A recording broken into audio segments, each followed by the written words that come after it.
Então, mais uma vez, boa noite a todo mundo que está presente. A gente vai, então, dar início agora à webconferência nossa da noite com a professora Beatriz Lari.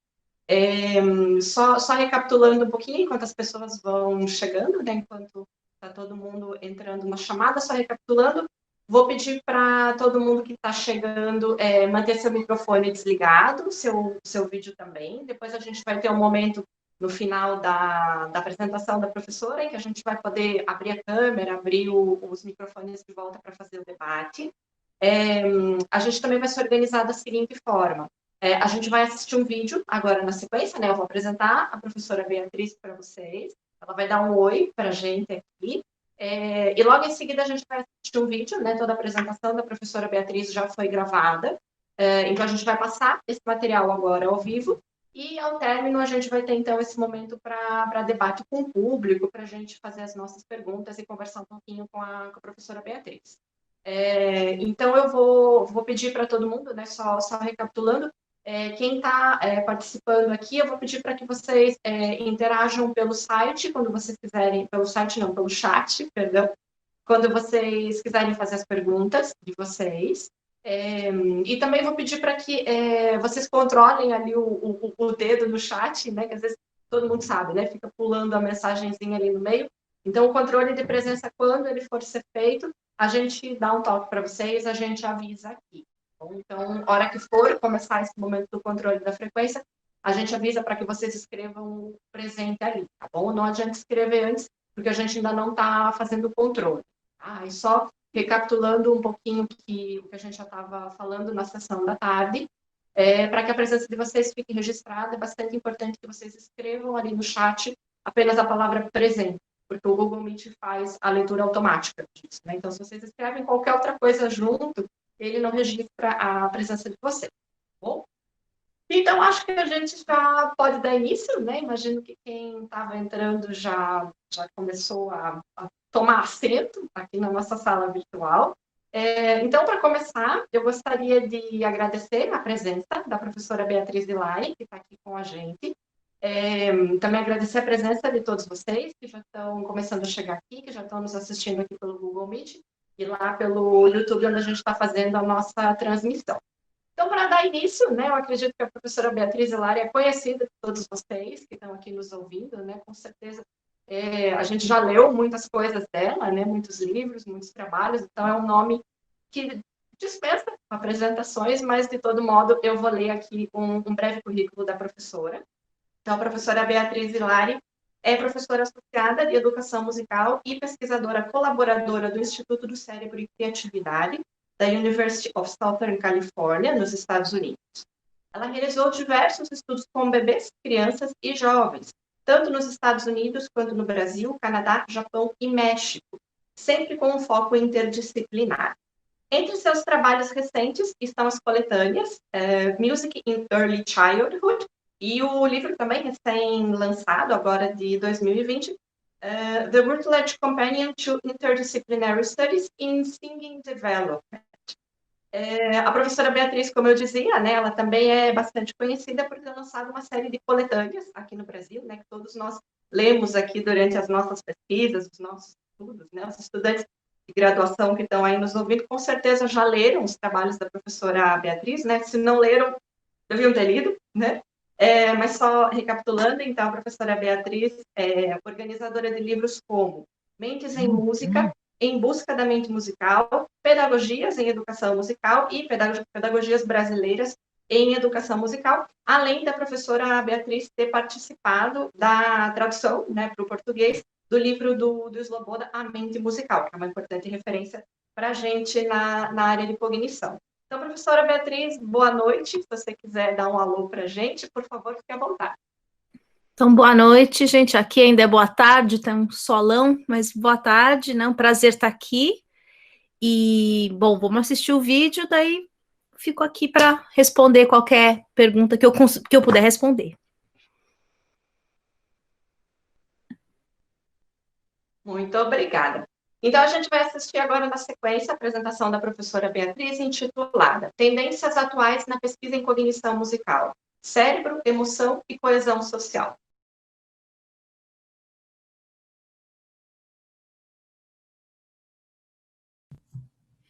Boa tarde, pessoal. Meu nome é Beatriz Hilari, eu estou muito feliz de estar aqui com vocês hoje. Antes de começar a minha palestra, eu queria aproveitar para agradecer a professora Carol Carinhato e toda a equipe do CIMIBA pelo convite. Eu fico muito feliz de poder ter essa oportunidade de compartilhar algumas ideias com vocês hoje. E apesar da tristeza de não poder estarmos juntos em Manaus como tinha sido previsto. Mas que bom que a gente tem essa oportunidade. Então, muito obrigada, equipe do CIMIBA, por manter essa ideia viva e nos trazer aqui hoje. Né? Vou compartilhar aqui minha tela para começar minha palestra. Então, vamos lá. Então, minha palestra hoje eu chamei de Tendências Atuais na Pesquisa em Cognição Musical, Cérebro, Emoção e Coesão Social. Então, hoje eu pensei que, ao invés de eu falar um pouco das pesquisas que eu venho fazendo nos últimos anos, que seria talvez mais interessante pensarmos no que vem sendo feito nessa área da psicologia musical, da cognição musical, sobretudo porque nós estamos passando por essa pandemia, pelos efeitos da Covid-19, que fez com que muitos de nós tivéssemos que interromper ou modificar, né, os nossos trabalhos de pesquisa, e também uma época que está nos trazendo muitas reflexões, muita ansiedade, muito estresse, muita tristeza, com todas as mortes, com tudo que a gente está vivendo, né, toda a insegurança que nós estamos vivendo nesse momento, mas também nos fazendo questionar uma série de coisas, inclusive os caminhos, né, da investigação. Então, achei que seria importante, para a gente poder prever o futuro, a gente tem que pensar um pouquinho no passado e também dar uma olhada no que está acontecendo. Então, pensei que talvez fosse uma boa forma de contribuir para a nossa reflexão. Então, o plano dessa minha fala hoje, eu vou falar rapidamente sobre essa mudança de foco na pesquisa musicológica, então a cognição como uma forma de pesquisa musicológica, não só algo separado ali no departamento de psicologia ou nas neurociências, mas que faz parte dessa nossa forma de pensar a música, né? Daí eu rapidamente traçar um pouquinho da história da investigação nessa área e ressaltar o trabalho de dois autores, Diana Deutsch e John Sloboda. Depois eu quero mencionar dois estudos bibliométricos recentes que mostram um pouquinho o que vem sendo feito nessa área, para poder introduzir 4 temas atuais com exemplos de trabalhos que estão sendo feitos ou que acabaram de ser publicados. E no final, então, poder falar um pouquinho sobre direções futuras, né? Especular um pouco quais são os temas que a gente acha que vão estar em voga quando a gente passar por essa pandemia. Então, vamos lá. Primeira coisa que eu queria lembrar a todos vocês é que esse interesse pela mente musical é antigo. Então, às vezes eu escuto as pessoas dizerem, mas foi só em 85 que saiu o livro do John Sloboda e a partir daí a gente começou a ter mais pesquisas. É verdade, mas esse interesse existe há muito tempo. Já tem muita gente estudando a cognição musical, a psicologia da música há bastante tempo, né? E o que eu acho que é importante a gente pensar, como eu disse logo no início, que a cognição musical não é uma coisa completamente divorciada da escola de música, muito pelo contrário. No meu entender, eu concordo com Henkin Honen, que fala que esse estudo da cognição musical, da mente musical, faz parte dessa grande guarda-chuva que são os estudos musicológicos, né? Então a gente tem, claro, a musicologia histórica, que olha muito para as evidências, para os contextos e tal, mas muito para, né, a partitura, os manuscritos têm um papel muito importante, né? A gente tem a etnomusicologia que olha para as pessoas, para as comunidades, né, para o fazer musical nas diferentes sociedades e culturas e tal. E na psicologia musical, na cognição, a gente está interessado na mente musical humana, tentando até ver o que há em comum entre as pessoas, né? Então o foco recai muito sobre os ouvintes, os executantes, menos nessa ideia da partitura, menos nessa ideia da música enquanto um objeto, né? E também pensando na música como um processo, né? Então esse processo, esse fazer musical, ele é muito importante. E claro, os autores fazem distinções, né, o que seria essa musicologia, tem gente que concorda, tem gente que não. Mas eu uma outra forma da gente pensar, e que eu acho interessante, é o que o Honing e o próprio John Sloboda propuseram, né? Que a musicologia também depende do método, depende não só do que a gente está olhando, mas como a gente olha para as coisas, né? Então, você tem a musicologia empírica, você tem a musicologia computacional, que é muito ligada à teoria musical, então tem modelos matemáticos interessantes e tal, e essa musicologia cognitiva ou cognição musical. Também há sobreposições entre elas, então é difícil separar o que é, mas o que eu acho que é importante dizer aqui, destacar aqui, é esse estudo da mente musical fazendo parte de uma pesquisa em música, né? E só para definir o que são essas ciências cognitivas, né? Então, ciências cognitivas, Howard Gardner definiu isso em 83, eu acho que essa definição ela é bem clara, é esse esforço contemporâneo de ordem empírica para responder questões epistemológicas antigas, né? Particularmente aquelas que dizem respeito à natureza do conhecimento, seus componentes, suas origens, seu desenvolvimento e sua aplicação.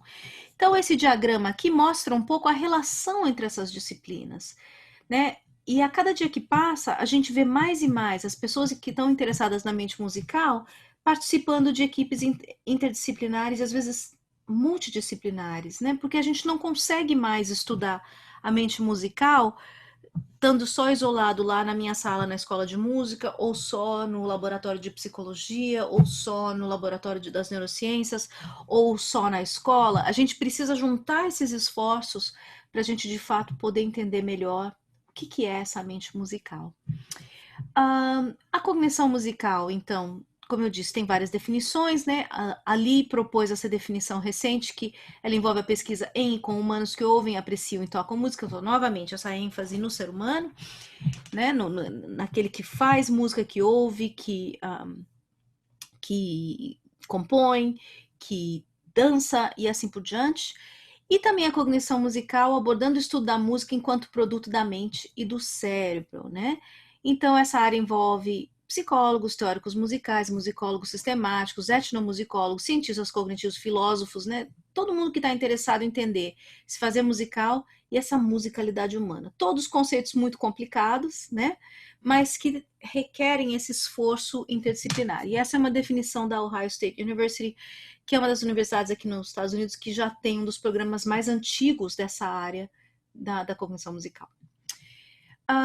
E aquela pergunta que não quer calar, né? Cognição musical ou psicologia musical? Então vocês vão ver que os autores alguns usam cognição musical e se referem exclusivamente a pesquisas que usam os métodos das ciências cognitivas, e a gente tem gente que acha que a cognição musical é uma parte da psicologia musical. Vocês vão ver que ali é uma que propõe que não, que a começou com psicologia musical e foi afunilando, né?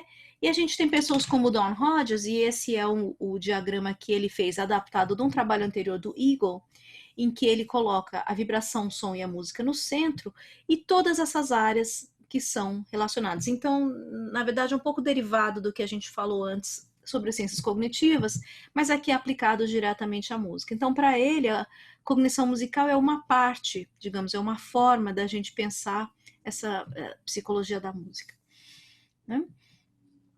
Mas, para entender melhor como é tão complicado essa conceituação, é bom a gente olhar um pouquinho para a história. Então, na história, né, a gente vê que, assim, como eu disse antes, esse interesse pela mente musical é antigo, então a gente já tinha na antiguidade gente como Pitágoras estudando, né, consonância e dissonância, os efeitos dos sons no ser humano, né, muitas observações de fenômenos naturais, e a gente foi passando por diferentes períodos, né, e tem muitos detalhes, eu estou ainda, assim, a história em 3 minutos, né? Muito rápido. Mas a gente teve a Revolução Científica no século XVII, né? Mais para frente a gente começa a ver experimentos em acústica, psicoacústica, e no século XIX a gente começa a ver estudos aplicados aos seres humanos, né? Especificamente em relação aos sons e ao ouvido e a música. Depois a gente continuando, né? A gente teve vários nomes que vocês já devem ter ouvido falar ou lido a respeito, né? Quem estuda a história da cognição musical conhece esses autores. Então, a Alemanha teve um papel muito importante, porque com o desenvolvimento das universidades a gente começa a ter as ciências, e claro, o estudo interdisciplinar da música já começou lá atrás, e nomes como Helmholtz, Wilhelm Wundt, Titchener, e mais para frente Carl Stumpf, que era musicólogo e psicólogo, né, que publicou um livro, The Origins of Music, já há muito tempo, né, um tema de grande interesse, e que também influenciou a nova geração de pesquisadores. Aqui nos Estados Unidos se fala muito em Cal Seashore. Seashore era um funcionalista e ele era foi alguém que desenvolveu muitos testes, muitos questionários, alguns dos quais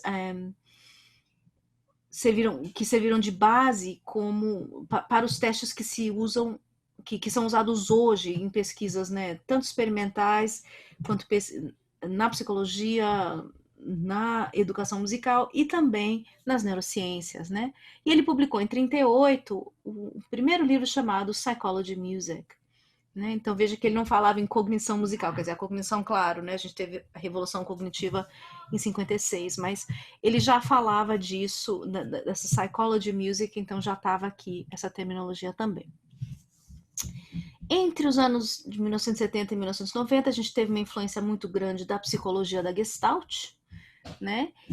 E alguns autores foram muito influenciados pela Gestalt, publicaram muitos trabalhos em que eles tentavam ver essas analogias entre a psicologia da Gestalt, né, as questões visuais e a questão da música.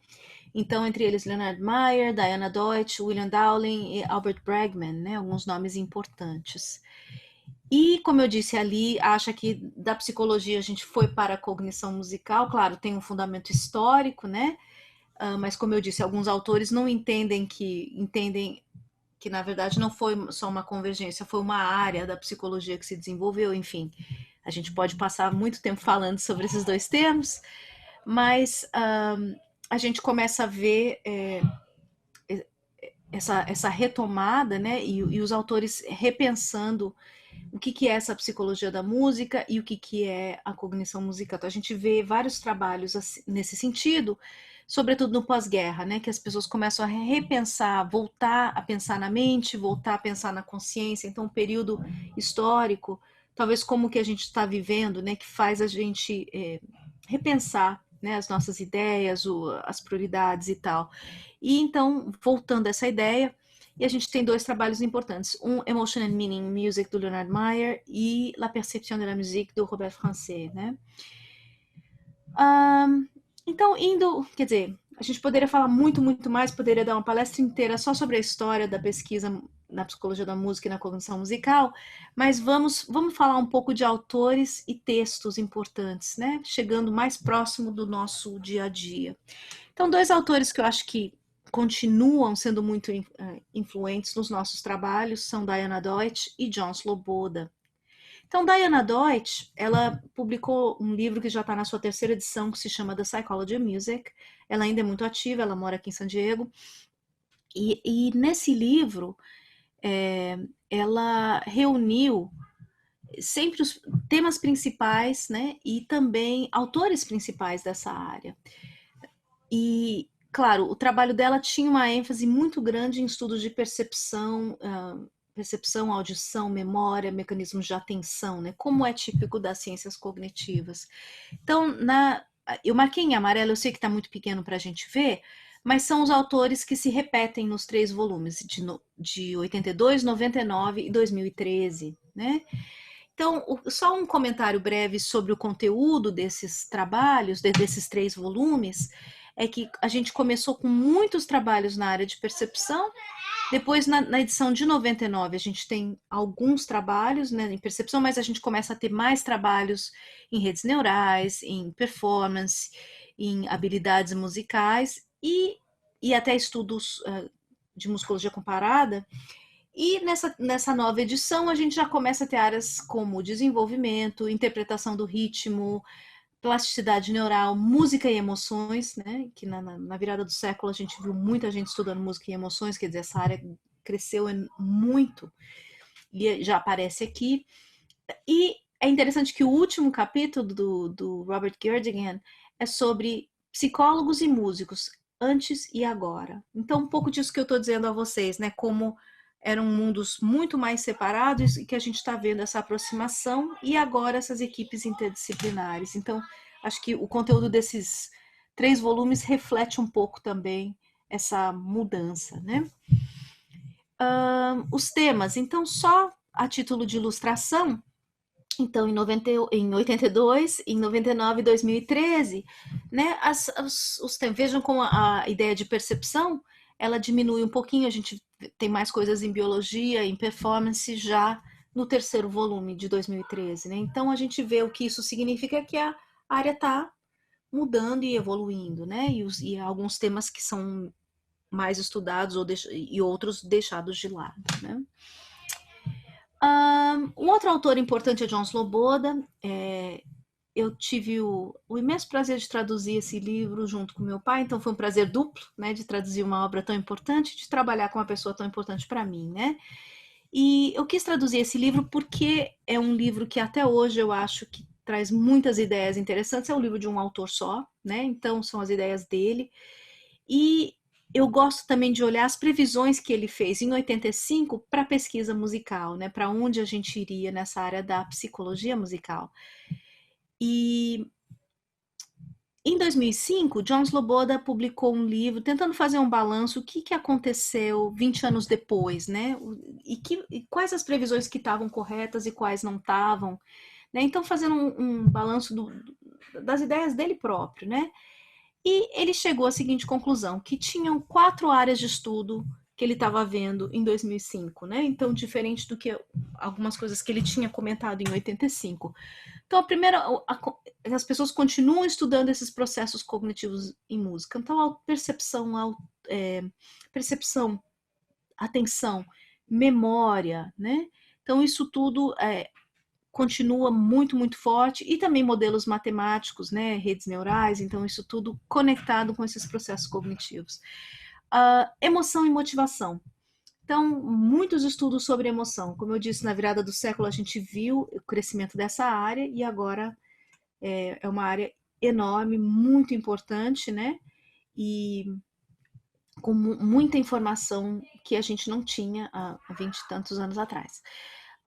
Talento e desenvolvimento de habilidades musicais, estão vários estudos sobre essa área, desenvolvimento continua, né?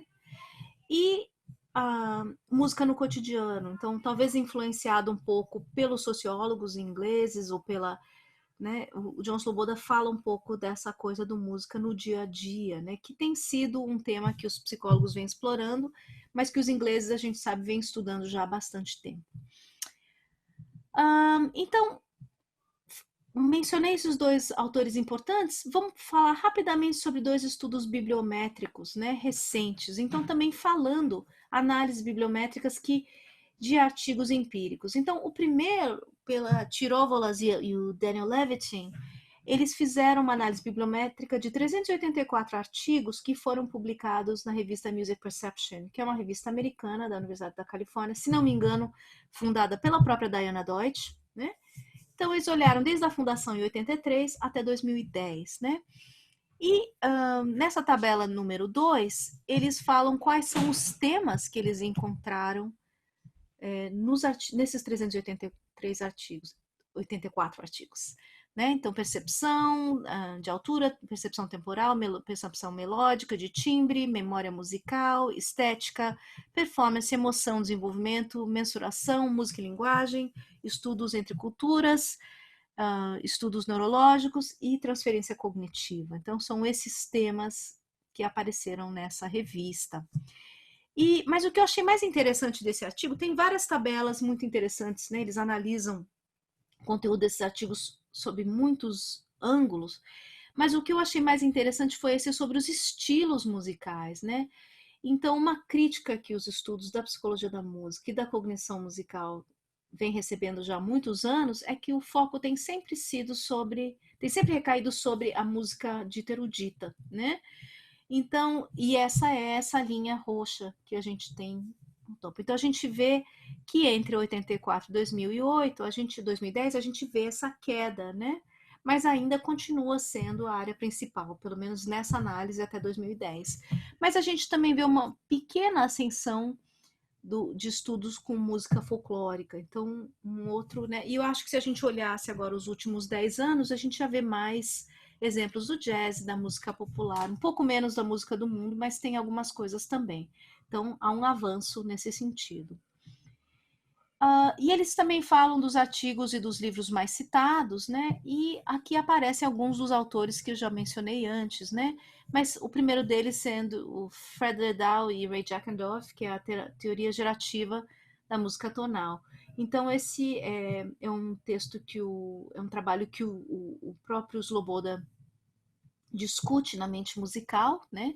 Então bastante importante e que está aqui. E a gente vê os outros, Albert Bregman, William Dowling, Leonard Meyer, Carol Hansel, John Sloboda, e assim por diante, todos esses autores, né, muito citados nessa revista. Então a gente vê também de onde, né, de onde as ideias vêm, essas ramificações, digamos assim, né, o que as pessoas estão estudando e para onde a área está indo. Então, uma segunda um pouquinho mais recente de Toth e Sanfilippo, eles fizeram uma análise bibliométrica, mas eles não ficaram só em Music Perception, eles também olharam Psychology of Music, que foi uma revista fundada na Inglaterra, e o Música Ciência, que é a revista da Sociedade Europeia de Cognição Musical, a ESCOM. E eles analisaram 2.089 artigos, né, que tem 2.632 autores em 49 países e mais de 33 mil citações, né? Algumas coisas interessantes, então essa é só uma das muitas tabelas que eles têm desse artigo, mas novamente, né, quem são os maiores contribuidores, né, os autores que se publicam mais nessas revistas, quais são as palavras-chave e quais os países, né? Então, claro, são revistas de língua inglesa, então não surpreende que os 4 primeiros países são países de língua inglesa, né? Mas eu quero salientar aquilo que a gente já sabe, que a Alemanha, a Finlândia, a França e todos esses países, a Coreia, o Japão, têm revistas próprias, assim como o Brasil também tem, né? Então, as pessoas não publicam só em língua inglesa, as pessoas que falam mais de uma língua. Mas a gente não vê o Brasil nessa lista, apesar de que nos últimos anos eu tenho visto muitos e muitos trabalhos de colegas brasileiros nas revistas da psicologia da música, né, na própria Frontiers e outras revistas. Então a gente está vendo uma participação maior, o que é muito importante, porque a gente tem pesquisas excelentes e é uma forma da gente divulgar aquilo que a gente vem fazendo, né? A gente tem muita coisa para contar, para compartilhar, muitas ideias para trocar. Que mais? Em relação às palavras-chave, né? Então a gente vê que emoções é a segunda maior palavra-chave, depois de música, né? Então isso também denota uma mudança naquelas pesquisas, ou até pensando em relação aos livros da Diana Deutsch, que a gente tinha uma ênfase muito grande na percepção, nos processos cognitivos, e a gente começa a ver essa palavra, esses estudos sobre emoção, né, se tornando cada vez mais predominantes. E acredito que a gente vai ver mais e mais trabalhos também sobre o cérebro musical nos próximos anos. Que mais? E aqui só a título de curiosidade, eu achei muito interessante que eles criaram esses mapas com essas redes, né, em relação aos temas, os anos que esses temas apareceram e suas conexões. Então, eu gosto muito dessas coisas visuais, então a gente consegue ver e mapear um pouco esses temas, né, e as conexões que têm sido feitas na área. Então, gostei muito dessa análise bibliométrica e por isso é que eu estou compartilhando ela com vocês. Então agora, né, lembra que eu no começo falei desse modelo do Donald Hodges, e eu gosto muito desse modelo. Eu gosto porque eu acredito piamente que a gente tem que fazer mesmo trabalhos mais interdisciplinares, temos que trabalhar juntos, né, psicólogos, neurocientistas, biólogos, educadores, sociólogos, musicoterapeutas, antropólogos, físicos, filósofos, para que a gente possa realmente entender, se fazer musical, a gente entender de uma forma mais complexa, né? Menos pontual. Então, pensando nisso, eu queria comentar agora alguns temas da atualidade, temas que eu vejo que estão muito em voga, que as pessoas estão estudando com muito detalhe, né? E dar alguns exemplos de estudos que eu acho que são representativos. Então, são 4 temas: música e cérebro, música e emoção, como eu já falei, coesão social e os efeitos da música. Então, vamos lá. O primeiro, sobre música e cérebro, e na verdade também sobre música e emoção, esse é um estudo, ou uma série de estudos que eu acho fascinante, de um pesquisador chamado Charles Lamb, que ele é um otorrinolaringologista, pianista de jazz e pesquisador em São Francisco. Então, ele fez alguns estudos usando ressonância magnética, tentando compreender os processos criativos dos músicos de jazz e dos rappers, né? E tentando entender em tempo real, quer dizer, quando a pessoa está improvisando, seja no rap, seja no jazz, o que está acontecendo com o cérebro dessa pessoa, né? Como é que a gente pode pensar nesses processos criativos? E um estudo que é fascinante, ele tem uma TED Talk muito interessante, né? Eu botei o link para vocês, se vocês não conhecerem, vale muito a pena assistir. Mas ele fez um estudo sobre os trading fours, que é esse, vamos chamar de jogo, né? Que os jazzistas fazem, que cada 4 compassos a improvisação, né, vai para um outro músico, e eles já sabem, né, conhecem a estrutura da música, né, a linguagem e tal. Então, o que ele fez foi, tinha um músico na ressonância magnética tocando piano, e tinha um outro músico do lado de fora. Claro que o músico que estava no scanner, ele está numa posição que não é o comum, né? A gente, em geral, não toca piano deitado, mas é como é possível dentro dessa técnica, né? Então, ele tá lá tocando o piano e eles fizeram esse trading fours. Então, o pianista que estava do lado de fora tocava, né? O pianista de jazz ouvia com uma mão só e respondia. Então, eles ficaram nesse jogo improvisatório. E o que ele notou é que o músico que estava no scanner, ele fez isso com vários pianistas de jazz, e o que ele notou é que o músico que estava dentro do scanner, as áreas do cérebro que se ativavam, né, que foram ativadas nesse momento em que ele estava tocando, eram áreas de linguagem e comunicação expressiva, né? Então, realmente o diálogo, a gente chama de diálogo musical, né? E tem uma razão, né? Tem essa troca que ficou muito evidente nesse estudo. Então, eu recomendo esses trabalhos do Charles Lamb, fascinantes, né? Fazem a gente realmente pensar.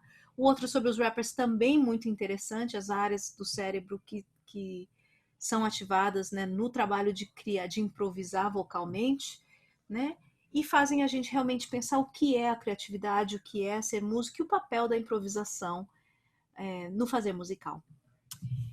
O segundo são pesquisas longitudinais, né, sobre os efeitos da música. Então, aqui eu venho participando já há vários anos de 2 times de pesquisa, na verdade, né, que estão estudando o desenvolvimento musical em vários aspectos, tanto neurológico quanto comportamental, quanto em relação ao desenvolvimento musical, social, motor, em crianças, né? Então, o primeiro foi um estudo que nós fizemos por 5 anos, nós acompanhamos as crianças de um programa inspirado no El Sistema Venezuelano, que é oferecido pela Orquestra Filarmônica de Los Angeles, um grupo de crianças que faziam esportes, ou futebol ou natação, e um terceiro grupo controle. Então, todas as crianças de baixa renda da cidade de Los Angeles. E a gente testou essas crianças em uma série de coisas, e a gente fez a ressonância magnética e também olhou a percepção de alturas usando eletroencefalograma. Então, isso antes delas começarem música ou esportes e ao longo de 5 anos, né? Então, a gente publicou vários trabalhos com esse grupo, então, vendo, né, diferenças, assim, em relação à plasticidade neural, em relação às vantagens na percepção auditiva que o aprendizado musical formal confere às crianças, as vantagens de se aprender música e esporte na infância em termos de hiperatividade em crianças, né? Então, esse é um estudo que a gente continua terminando alguns papers, porque a gente coletou muitos dados, então estamos terminando de escrever, e minhas colegas estão realizando uma segunda pesquisa, nesse caso, inserida na escola, então música na escola, né? E um trabalho que tem sido feito, muito bonito, da Graziela Bortes, da Unesp, né, com o apoio da FAPESP, que estão acompanhando as crianças que estão aprendendo música em diversos projetos em São Paulo, né? Então a gente vai saber desse projeto, e tem um vídeo muito legal no YouTube, eu pus uma fotografia para vocês, mas eu recomendo que vocês assistam, acompanhem e fiquem no aguardo, porque os trabalhos vão sair também. Uma terceira área, como eu disse, é essa área do estudo da música, da música e das emoções, né? Então, uma das áreas que vem sendo estudada é esse prazer que o ser humano tem em ouvir música que é triste, né? Então, ouvir baladas, ouvir música sentimental, né? E tentando compreender o que é isso, por que isso ocorre, né? E o Thomas Zerola, que agora está na Inglaterra, ele vem estudando isso já há um tempo, ele propôs esse modelo que eu acho muito interessante, em que, olhando as evidências que a gente já tem, tentando compreender por que a gente tem esse prazer e quais são as áreas que a gente ainda precisa estudar. E nesse modelo dele, ele fala tanto dessa área biológica individual, psicossocial intrapessoal e em relação ao coletivo, né? E ele fala em 5 níveis que têm sido estudados, né? Novamente, as evidências que a gente tem. E sendo que o último nível são ressalvas, e coisas que a gente ainda precisa compreender melhor, né? Ou problemas na investigação. Então, ele fala dos mecanismos, por exemplo, em termos individuais, homeostase, né? Em relação ao psicossocial intrapessoal, regulação de humor, empatia, por que a gente ouve, né? E no cultural coletivo, porque existem sentidos compartilhados através de aprendizagem e culturação. E entre os outros níveis, então, tem mudanças hedônicas, né, o tipo de mensuração, o tipo de dado, quais são as evidências que a gente tem e quais são as ressalvas. Então, uma área que eu tenho visto que está sendo muito estudada, sobretudo agora com a pandemia, é essa área de música e nostalgia, né? E nós que somos brasileiros ou que falamos a língua portuguesa, temos a palavra saudade, que não existe na língua inglesa, né? Não existe uma palavra só, que a gente tem, né, tanta poesia, tanta música que evoca a saudade. A gente fala que saudade dói, que saudade também tem um teu lado bom e ruim, né? Eu acredito que a gente vai ter estudos nessa área também, mas a nostalgia tem sido uma área e também relacionada a esse prazer de ouvir música triste dentro dessa área de música e emoções. E por fim, uma última área, essa área da sincronização rítmica e da coesão social. Então essa é uma área que eu também tenho muito interesse. Essa ideia de que o fazer musical agrega, faz com que a gente esteja mais próximo dos outros. Quando a gente canta, a gente toca com os outros e tal, né? O neurocientista Stephen Kirsch, há uns anos atrás, falou que a gente precisava pensar nas funções sociais da música. Então lembrem que Alan Merriam no passado o antropólogo falou das funções da música na sociedade, o etnomusicólogo Martin Clayton falou das funções comunicativas da música, né? E o Kirsch falou, vamos falar um pouco sobre as funções sociais. E ele chama elas de os 7 Cs, né? Porque todos começam com a letra C. Então ele fala, a música né, faz com que a gente tenha contato com os outros, que a gente pense sobre os outros, ou cognição social, que a gente desenvolva copatia, que é o aspecto social da empatia. Comunicação, a gente se comunica com e através da música. A gente coordena os nossos movimentos, então coordenação, a gente coopera com os outros e a gente constrói essa coesão social. Então esse é um modelo, uma ideia teórica, né? Que vem sendo explorada por vários autores. Então Philip Silver e Keller falam dessa sincronização rítmica, essa coisa que se você já deu aula em banda ou em coral ou num conjunto, você sabe do que eu estou falando, se não estivermos todos juntos, né? A música desanda e vira uma cacofonia, mas quando a gente está todo mundo junto, está todo mundo ali vivendo aquele momento, tem várias teorias sobre isso, né? A importância desse beat, né? De estarmos juntos, né, no tempo, que através do que se chama de sincronização rítmica ou entrainment. Eu sei que Glaura Lucas fez um trabalho muito bonito que fala sobre entrainment no Congado, aí no Brasil, né? Mas voltando a Philip Silver e Keller, eles falam do entrainment tendo 2 componentes. Um é o componente rítmico e o outro é o componente social. Porque quando a gente está junto no tempo, a gente esquece de coisas individuais. Então, talvez o meu político em quem eu voto é um e a outra pessoa vota em outro, o meu time de futebol, ou que eu gosto de comer. Todas as nossas diferenças desaparecem naquele momento porque a gente está focado, tem um objetivo comum, que é esse fazer musical. E algumas pesquisas recentes têm sugerido que não é a música ela propicia esse momento de estarmos juntos, mas não é a música o que causa necessariamente, ou a gente não sabe se é a música que causa essa coesão social. Então tem muito debate aí. Mas tem um trabalho bonito, e eu botei os pezinhos para vocês verem, da Talchan Rabinovich, que está em Israel, que fez um trabalho com crianças no balanço, né? Então, se a gente sincronizar o balanço, né, todo mundo balançar junto, será que as crianças cooperam mais do que crianças que balançam cada um no tempo, né? E o que ela descobriu é que, de fato, as crianças que balançavam juntos, no experimento que eles fizeram, eram as crianças que cooperavam mais umas com as outras, né? Então, tem um fundamento. E tem outros estudos de gente que corre na esteira, na ginástica, tem estudos musicais, tem estudos de gente marchando. Então, o que é essa questão da sincronização rítmica e da coesão social? Então, bom, eu falei desses temas agora, né, chegando à parte final da palestra, uma pequena pausa, né? Como eu disse, a Covid-19 trouxe para todos nós pesquisadores um momento de pausa, né, para o mundo, aliás, né, não só para nós pesquisadores, mas em relação à pesquisa musical, a gente teve que, se a gente estava coletando dados no campo, ou na escola, ou no laboratório, isso ficou limitado, né?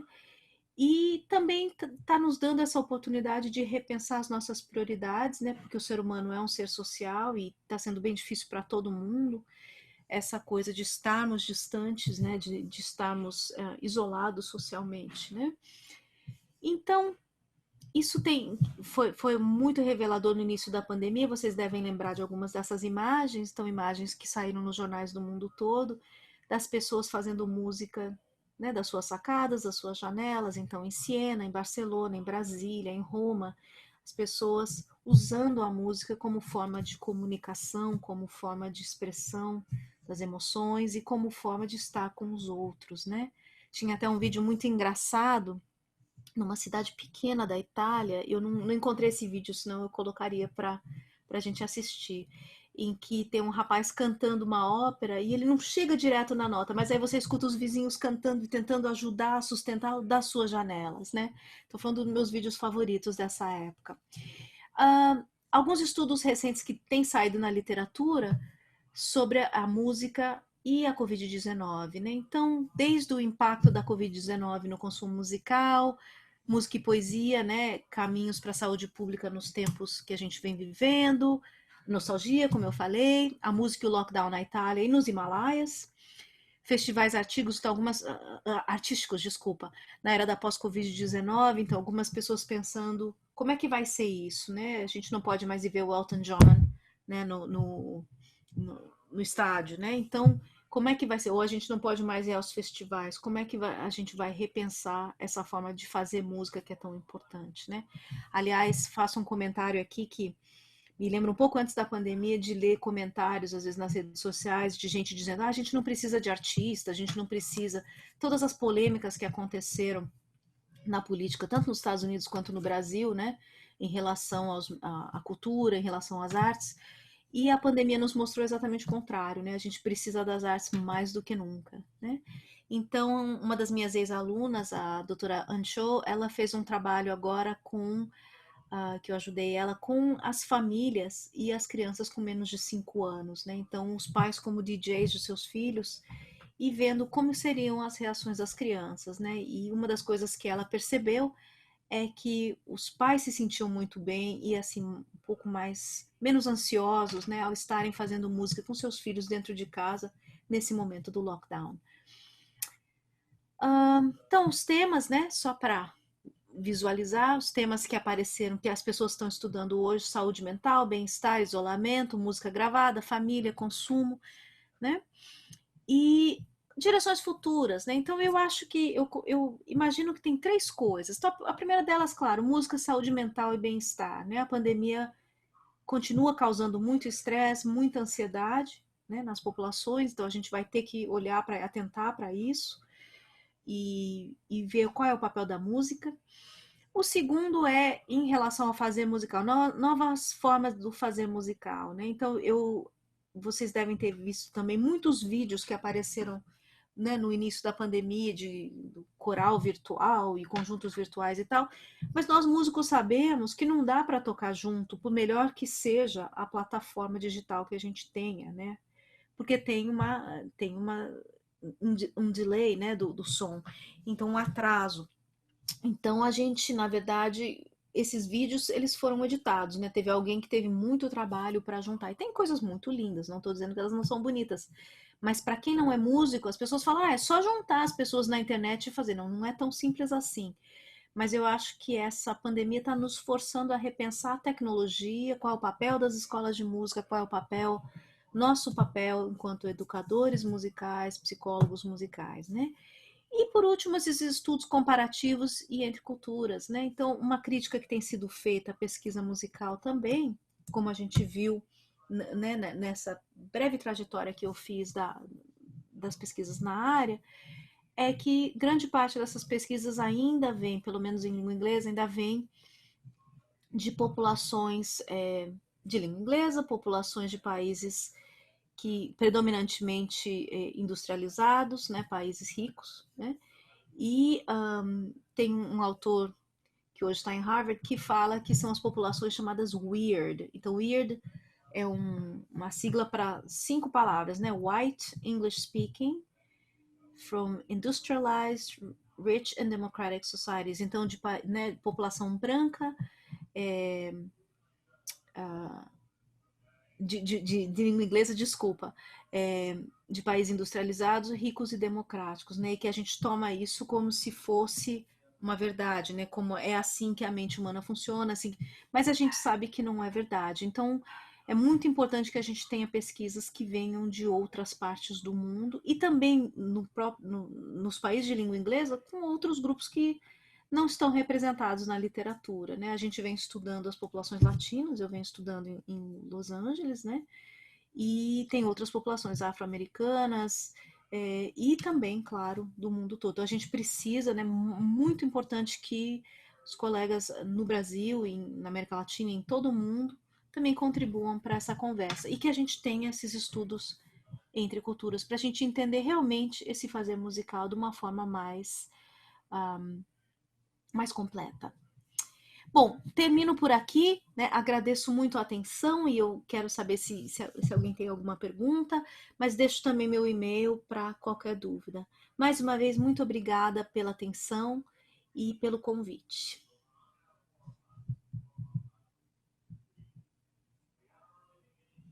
Ok, então essa foi a apresentação da professora Beatriz.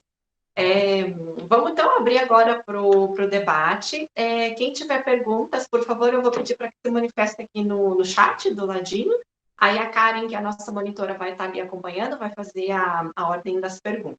Tá? Ela vai dizendo ali quem está na vez de abrir o microfone. Aí vocês abrem, por favor, fiquem à vontade para fazer as perguntas. Ok. Enquanto vocês vão se organizando ali no chat, eu vou aproveitar, então, vou fazer uma primeira pergunta para a professora Beatriz. Primeiro de tudo, professora, muito obrigada mais uma vez pela sua disponibilidade em estar participando aqui com a gente, né? Eu sei que é difícil conseguir, né, um espacinho aí na agenda da professora, que é sempre bastante cheia de convites, né? E bastante cheia de atividades, mas muito obrigada por ter conseguido um tempinho para estar aqui com a gente.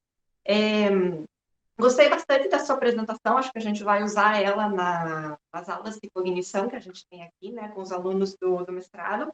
A gente discute aquele texto seu do Mentes em Música, se eu não me engano, em que você define a área, né? Então, gostei bastante de ouvir de você um pouco dessa enfim, nos situar sobre o que é esse panorama da cognição, o que a cognição pesquisa, o que a psicologia pesquisa.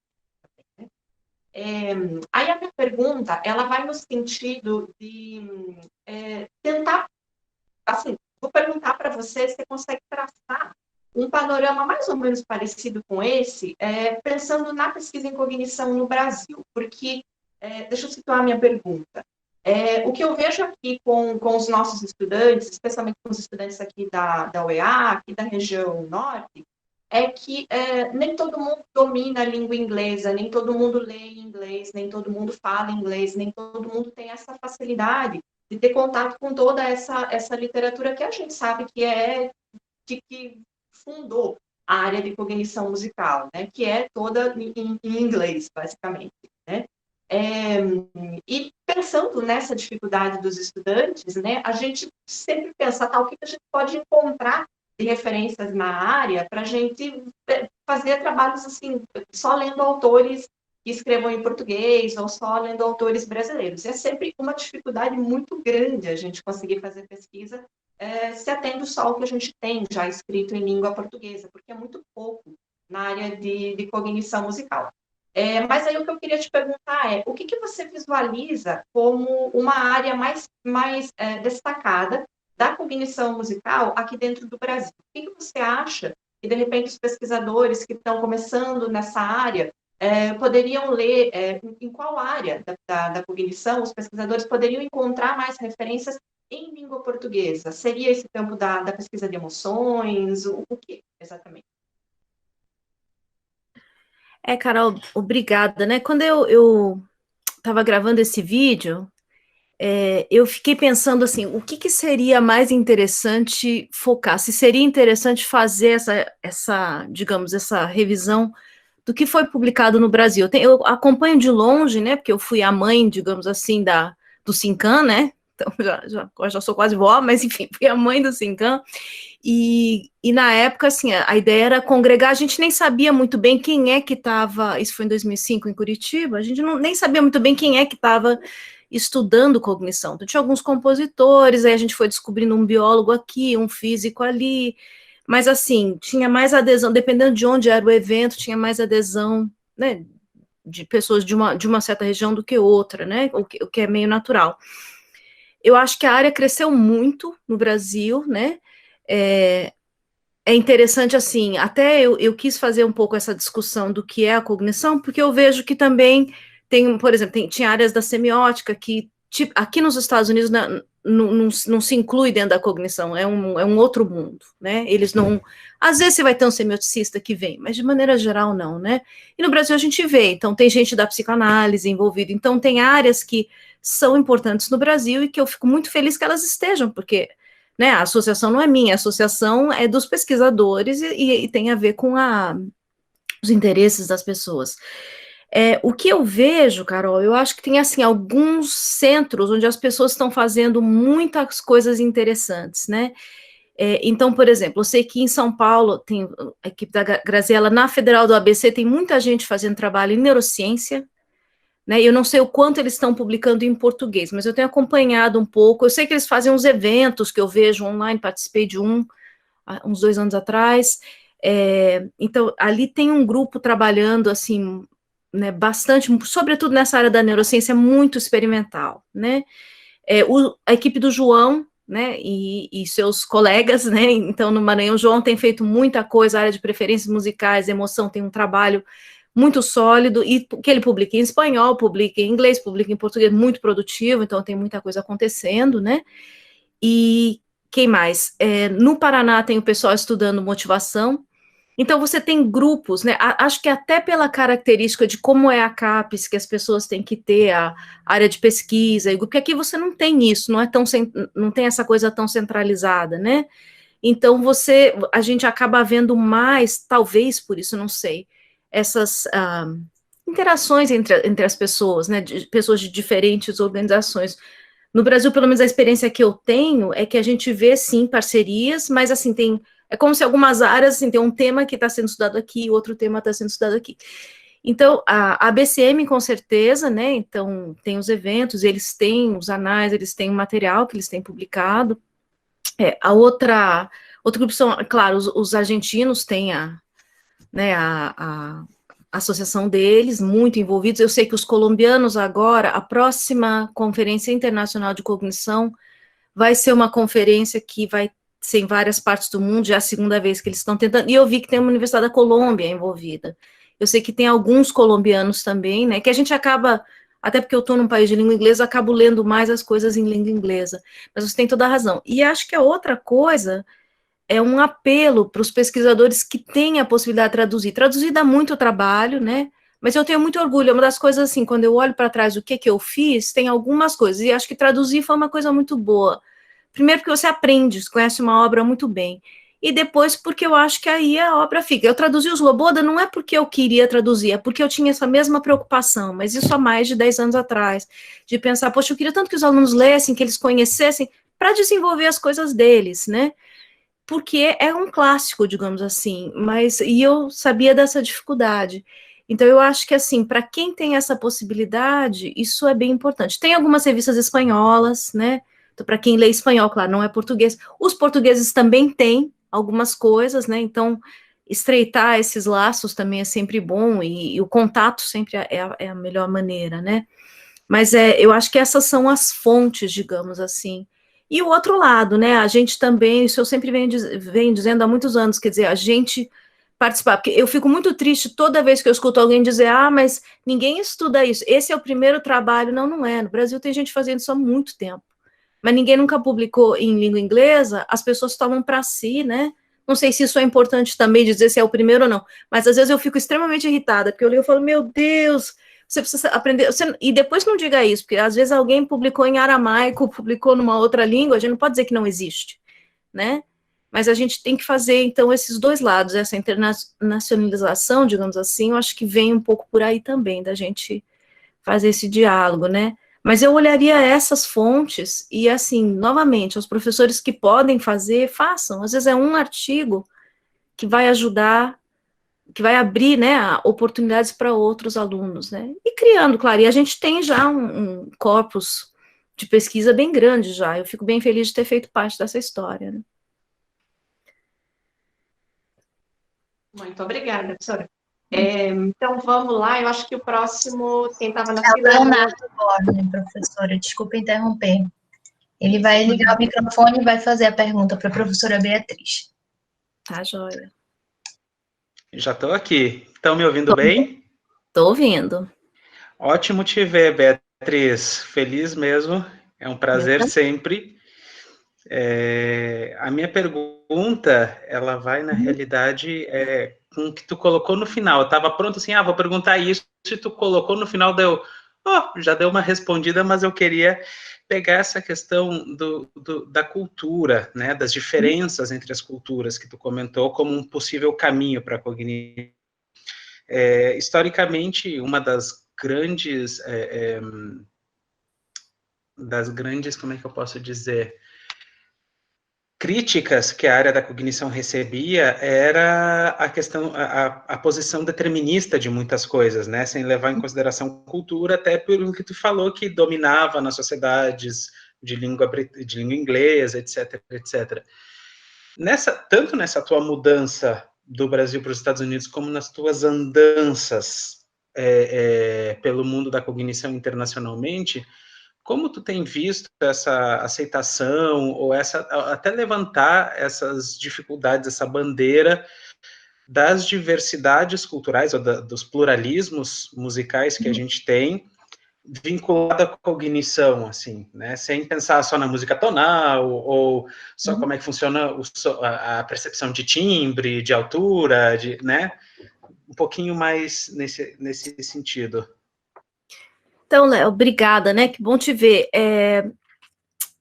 Eu acho que, assim, essa área está começando a se expandir agora. Então, vou te dar como exemplo, 2006, o Congresso de Cognição Musical, Conferência Internacional, eles trouxeram duas pessoas importantes, um etnomusicólogo e um neurocientista. E uma das ideias dos italianos era justamente, vamos juntar esses dois e fazer um diálogo no final.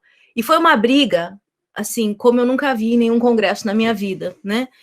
Porque, assim, as pessoas, no fundo, assim, os dois já vieram com a posição meio de combate, assim, o meu método é o certo, o outro método é aquele que é o certo, que deve ser, e a música tem que ser estudada por esse... E assim, a ponto das pessoas saírem da sala, né? Isso foi em 2006. Hoje, em 2020, e nesse sábado, pela primeira vez que eu vejo, tem um congresso que se chama Neuromusic, que vai acontecer na Universidade McMaster, quer dizer, vai ser virtual, é todo de graça, e o tema é Cross-Cultural Research.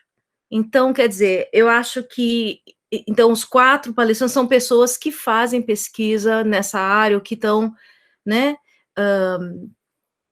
interessados em justamente começar a olhar para esse problema. Então, tem um paper que saiu agora no Music Perception, falando exatamente desse problema, do problema dessa área ser uma área que é não só né, weird, como disse o Joseph Heinrich, mas por ser uma área que sempre estuda o cânone, né? Então, que agora está na hora tem até a conversa de colonialismo, então isso tudo começa a aparecer nesse discurso da psicologia. Eu estou nessa área há mais de 20 anos, então né? E não sei se tem a ver também com os movimentos sociais que estão acontecendo pelo mundo. Eu acredito que sim, que tem uma influência disso também, né? E eu acho que tem a ver também com essa coisa da interdisciplinaridade, mas tem algumas pessoas que eu acho que sempre tiveram, assim, no limiar, que sempre fizeram um pouco desses trabalhos, mas nunca tiveram no centro da questão, né? E hoje isso começa a se colocar. Inclusive, é interessante, assim, que alguns órgãos de pesquisa aqui dos Estados Unidos, se você hoje quiser conseguir um auxílio, tem que ter a parte de diversidade, né? Então, agora, acho que até agora, com essas eleições, isso também vai se acirrar um pouco mais, né? Se tivesse continuado como estava, seria um pouco mais complicado. Mas eu acho que agora existe essa proposta de, né, de voltar a acreditar na ciência, enfim, essa conversa toda. Mas eu acho que isso está melhorando, Léo. Acho que ainda vai levar tempo, né?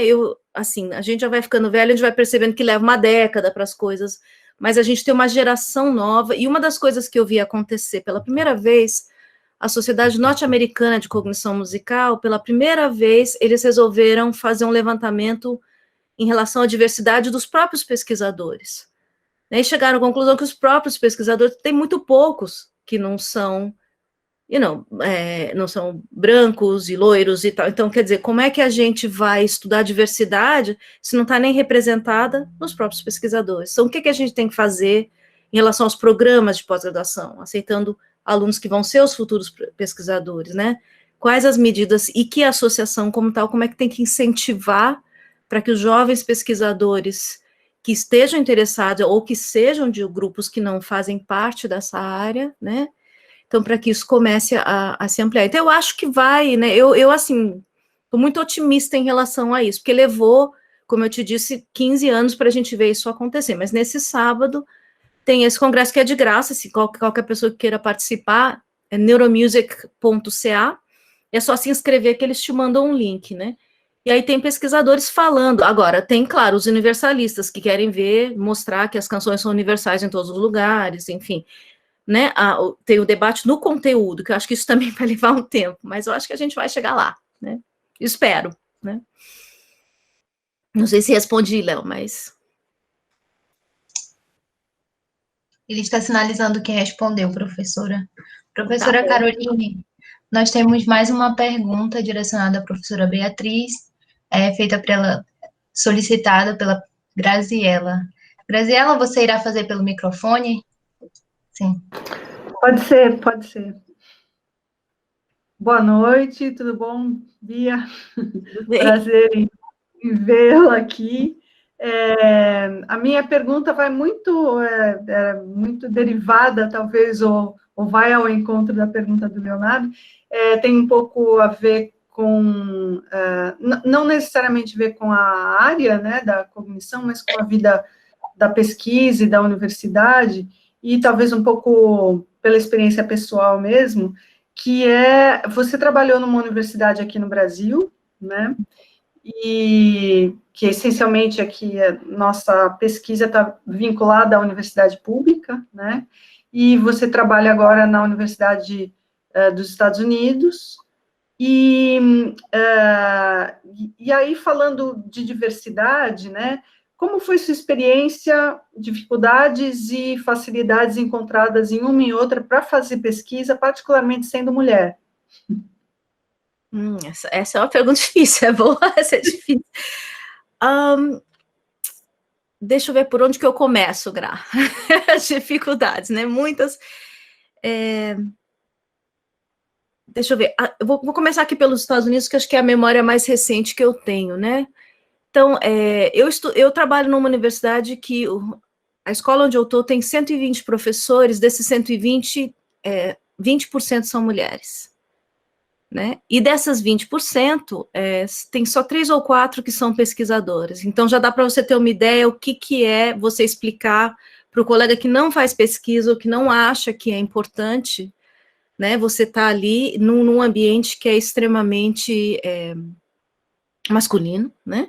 E um ambiente também que predominantemente branco, né? Porque aqui também é a minha etnicidade, quer dizer, eu sou filha de japonês com italiano, eu sou assim o retrato de São Paulo, né? Num certo sentido, a imigração em São Paulo. E aí eu vim, mas aqui eu sou colocada na categoria de latino, que apesar de que para os meus amigos latinos, você é latina, mas não é, porque você é latino-americana, né? Então tem todas essas identidades que também é considerada uma minoria, né? Então, eu tenho um sotaque, né? Então, todas essas coisas acabam tendo um peso, com certeza, né? Não vou romantizar não, né? Eu acho que a dificuldade vai parecer maluco o que eu vou dizer. Aqui, a questão de financiamento é difícil porque tem muita gente. A competição é muito grande e a gente está sempre, por estar na escola de música, a gente não tem, acho que o João falou um pouco disso hoje na mesa redonda, a gente não tem os mesmos recursos que tem os caras dos grandes laboratórios, né? Então eu colaboro com eles também e eu vejo isso também. Né? Então eles têm a pessoa que só escreve, só faz projeto de pesquisa, é pago só para fazer isso, porque eles têm o dinheiro para fazer isso. Então tem os professores que não dão aula, porque eles só fazem pesquisa, ou só orientam alunos e pós-doutorandos, né? Então, você tem, assim, dentro da própria universidade, você também tem hierarquias, né, para fazer a pesquisa. No Brasil, no tempo que eu trabalhei na Federal do Paraná, o que eu achava difícil, assim, a gente dava muita aula comparado com aqui, né, muita aula, né? Eu dava 6, 7 disciplinas todo semestre, então, assim, você já tinha 6, 7 turmas para cuidar, e às vezes algumas muito grandes, né, então a gente tinha as turmas. E tem essa ideia também de que a gente tinha que dar aula de ensino, pesquisa e extensão, né? Então, e eu acho que tem gente que tem um caráter extensionista muito grande e tem gente que não gosta de fazer extensão. Assim como tem gente que não gosta de fazer pesquisa e gosta mais de dar aula, né? Então, isso é uma coisa que aqui, pelo menos na universidade onde eu tô, os papéis são muito claros. Tem, por exemplo, a minha função sobretudo dar aula e fazer pesquisa. Tem colegas que eles têm que dar mais aula e menos pesquisa, ou tem que fazer mais serviço, digamos assim, né? Então, nesse sentido, é um pouco facilitado em relação ao Brasil. Agora, em relação a financiamento, aqui é muito difícil, né? Ao menos que a gente tenha o nome do figurão que assina embaixo, quer dizer, né? As políticas são um pouquinho diferentes, né, Gra? Mas não é fácil, não, e eu acho que, né, a gente, uma das coisas que eu adquiri nos meus anos do Paraná é que a gente aprende a fazer no Brasil, a gente faz milagre, eu acho que às vezes, sabe, com os pesquisadores, assim, porque eu nunca tive uma sala no Brasil, né, eu lembro de levar meu carrinho de mão, assim, cheio de coisa, com as coisas de pesquisa, de uma escola para outra, que era assim que a gente fazia, né, e que faz com que a gente tem que ter essa motivação muito grande dentro da gente para fazer, né. Então, eu não sei se é só uma questão de gênero, né, mas também uma questão do papel da pesquisa. E aquilo que acho que vocês estavam dizendo, né, a música ainda não é reconhecida em topo de igualdade com outras disciplinas, né, com outras áreas. Aqui também não é, né, ao menos que você ganhe o Grammy e você seja celebridade. Aí é outra conversa, mas daí não é nessa história da pesquisa, né, então... Eu acho que essas coisas acabam não ajudando muito. E, claro, sendo mulher na universidade, a gente tem mais serviços, as pessoas empurram mais aluno, porque a gente acaba tendo essa visão de que a gente é mais maternal, né, que a gente cuida dos alunos, e a gente cuida também, mas... Então, você acaba tendo mais orientandos, você acaba colocando nas 500 comitês que ninguém quer participar. Então, isso eu também... vivenciei um pouco. Agora eu estou aprendendo a dizer não, mas levou uns anos, né, para dizer, olha, não, desculpa, a comissão do microfone X, eu não entendo nada disso, acho que tem gente mais habilitada para cuidar do que eu, né, não sei se respondi, Gra, mas... Obrigada, Bia. Tem mais uma pergunta do Luciano, que chegou aqui, né? O Luciano fez a pergunta pelo chat, eu vou ler aqui. Uhum. Ele diz assim: como a área de cognição musical está presente na grade de graduação no curso de música aí nos Estados Unidos? Acho que ele quer saber qual que é a presença da cognição na matriz curricular da graduação. Aí ele também faz mais uma pergunta. Há profissionais de áreas médicas, por exemplo, acho que atuando, né, junto com a cognição. E no Brasil, na sua opinião, há esse olhar em nossos cursos de graduação? São 3 perguntas em uma. Então, vamos ver se eu vou lembrar das 3, eu anotei aqui. Então, em relação à grade curricular, acho que uma diferença é que aqui você tem muitas universidades diferentes, né? E as universidades têm uma certa autonomia. A gente não tem uma coisa como, né, o Ministério da Educação ou digamos, uma grade que todo mundo tem que cumprir. Tem um número de horas que mais ou menos se aceita, até para você poder ser aceito na outra universidade. Existe uma associação que chama Associação Nacional das Escolas de Música, então, que algumas escolas são filiadas a essa associação, então tem uma estrutura curricular que todo mundo tem que ter parecida, né? Mas as universidades têm uma certa liberdade. E ainda, para as escolas de música, a minha universidade saiu dessa associação há uns 6 anos atrás, porque achava que algumas coisas estavam muito engessadas e tal, e o diretor achou que era melhor sair, né? Mas as escolas que continuam, muitas delas ainda têm um currículo muito baseado no conservatório. Então, você pode ter uma disciplina mais da cognição, em geral eles chamam de ou psicologia da música, né, dependendo de quem está trabalhando, mas que geralmente é uma eletiva, né? Existem alguns programas como Ohio State, Northwestern, tem algumas escolas que têm essa área muito forte e que aí na graduação os alunos já começam e já podem fazer trabalhos de pesquisa, ganham bolsa, né? Então isso existe essa mobilidade, essa oportunidade, que eu não sei como é que está nas universidades hoje. No Paraná, a gente tinha uma disciplina, que até eu que dei, e eu achava muito divertido, e não era para os alunos de educação, era para os alunos de produção sonora. Os de educação, a gente tratava das coisas da cognição nas aulas de educação, né? Então, eu não sei, eu não saberia dizer, porque eu não tenho olhado os currículos no Brasil para ver como é que está, mas eu sei que no Brasil existem certas normas, número de horas, vamos na licenciatura, tem assim são muitas exigências, né, e aí os alunos acabam tendo 500 disciplinas por semestre que eles têm que fazer e cumprir e tal, né? Pelo menos no tempo que eu estava no Paraná era um pouco assim. Em relação à área médica, sim, tem muita gente da área médica, né, a musicoterapia americana tem várias linhas, né, na musicoterapia, né,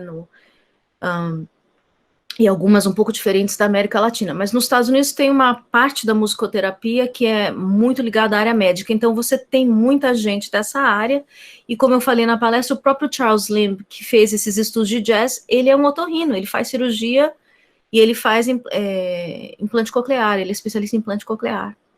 Então é interessante, mas você conversa com ele, como ele é um pianista de jazz, ele fala, olha, eu gosto muito de fazer isso, eu gosto de fazer cirurgia, mas eu gosto muito, né, eu continuo sendo músico, então tem muitos casos e tem muita gente dessa área colaborando. Uma área muito grande, muito forte, que eu não mencionei, são estudos sobre Alzheimer e agora Parkinson, porque tem essa questão do ritmo, ser algo que ajuda a pessoa que tem Parkinson, né, a regular o cérebro e tal. Não sei se eu esqueci, Carol, um pedaço da pergunta, mas acho que eu respondi. Acho que foi tudo, Luciano? Obrigada, perfeito. Ele está agradecendo. Acho que foi, então. Tem mais alguém que queira fazer pergunta? Mais alguém para a gente encerrar? Não? Então, tá bom. Então, eu vou agradecer a presença da professora Beatriz mais uma vez por ter estado aqui junto com a gente. Muito boa essa palestra de agora. Muito bom o dia, né? Foi um dia dedicado à cognição musical, né? Já que a gente precisa falar mais sobre isso aqui no Brasil, né? Um dia inteiro para a gente discutir cognição. Então, muito obrigada a todo mundo que esteve aqui presente. Eu vou aproveitar, então, para fazer o convite e reforçar, né? Que amanhã a gente continua com a programação do evento. Amanhã de manhã a gente tem as sessões de apresentação de trabalho, começando às 10 horas da manhã, aqui no horário de Manaus. Durante a parte da tarde também a gente vai ter às 15 horas a mesa e a gente volta também às 18 para fazer a nossa conferência, a última do dia. Então, a gente espera todos vocês, a gente está aqui pelo Google Meet, para quem está inscrito, já tem o link. Quem não está inscrito também pode acompanhar toda a nossa programação lá pelo YouTube. Então, muito obrigada a todo mundo que esteve aqui, boa noite, a gente se vê de volta amanhã. Tchau, tchau. Muito obrigada, Carol, obrigada a todo mundo por estarem presentes. Obrigada. Tchau, tchau. Tchau, tchau. Onde é que a gente desliga aqui, né?